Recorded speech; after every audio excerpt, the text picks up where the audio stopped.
Hey guys, and welcome back. I'm your host, Tennessee's Daughter. If you are new to my channel, I want to welcome you in to my wildflowers and my beautiful new subscribers. Hey, I hope everybody's doing well.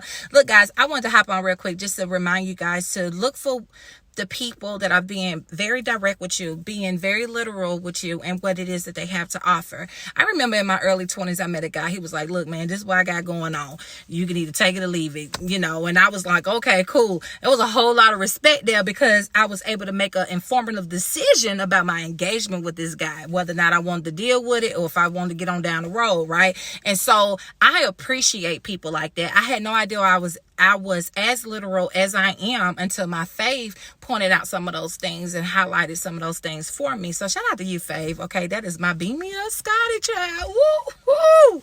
But anywho, let me just say this, y'all. I recently met a guy that is not a resident of Tennessee, and because he lived umpteen hours away, when we are having our initial meet and we're talking, exchanging little bits of information before we exchange our phone number, I was able to figure out, okay, maybe he think he about to have some weekend girl and I'm not her. Okay, so I had to make sure I let him know before I gave him my phone number. Hey, look, my life is busy. I know I got a lot of creative things I'm working on. I work a lot, this and other. I can only offer you a friendship. We could talk here and there, text here and there, and that's all I got available, right? And so I said, you can take my number or not. I'm not going to be offended by it, XYZ. He acted like he was cool with that. He agreed to it. But as time went on and I was exchanging, energies with him, everything that he was saying, everything that he was doing, I felt like he was trying to change my mind about what I told him I was available for, which is imposing. It's almost like you think I don't know who I am. I know who I am. I know what I told you, and I'm going to move in that frequency. But if you keep counteracting what I'm telling you,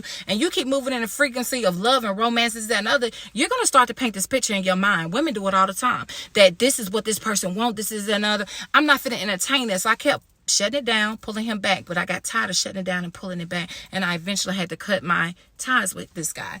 And I wish him well, since I'm pulling on his energy in this moment. But at the end of the day, look, man, a lot of people out here being very literal and direct with y'all. Pay attention to those things, because you always want to approach a situation or a relationship the way, or a connection the way that this person said it was, unless it changes over time. It just is what it is. Okay, don't waste your time with nobody. I ain't into chaos and confusion, because God is not an author of confusion. Look, if y'all want a topic or a discussion, say it out loud. Y'all want my opinion about something, please feel free to send me an email, okay, and hop in the comment section. An equal exchange of energy is no robbery. If you want to keep seeing me on camera, you better say something, okay? Until my next video, y'all take care of yourselves. Know that you are thought of, careful, and love. Mwah.